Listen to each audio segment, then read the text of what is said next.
আজকে আমরা গিয়েছি আলেকজান্দ্রিয়া বেতে। সেখান থেকে একটা বোট রাইড নিয়ে চলে গেলাম হার্ট আইল্যান্ডে। আর সেখানেই রয়েছে এই বোট ক্যাসল।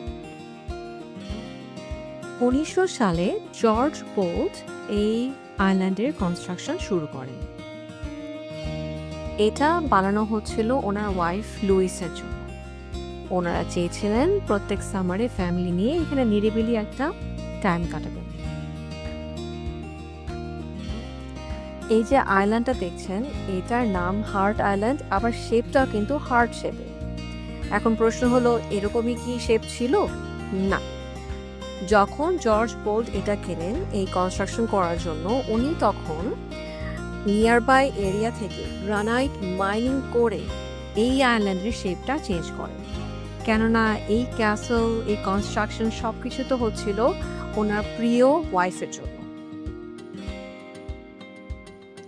কিন্তু খুব দুঃখজনক বিষয় হলো যে 1904 সালেই ওনার ওয়াইফ লুইস এই পৃথিবী থেকে চলে যান। তখন জর্জ বোল্ট আর চাননি যে এই কনস্ট্রাকশনটা কন্টিনিউ হোক। শুধু যে উনি কনস্ট্রাকশন বন্ধ করেছিলেন তাই না, উনি এরপরে আর কখনোই এই আইল্যান্ডে পা রাখেন। এরপর অনেক বছর কেটে যায়, এই রাজপ্রাসাদ, এই আইল্যান্ড এমনভাবেই পড়ে থাকে। 1977 সালে থাউজেন্ড আইল্যান্ড ব্রিজ অথরিটি এই স্টেটটা ওনার ফ্যামিলির কাছ থেকে কিনে নেয়। আপনারা যদি কখনো থাউজেন্ড আইল্যান্ড এরিয়াতে বেড়াতে আসেন, তখন তো এই বোল্ট ক্যাসেলের একটা ট্যুর মাস্ট।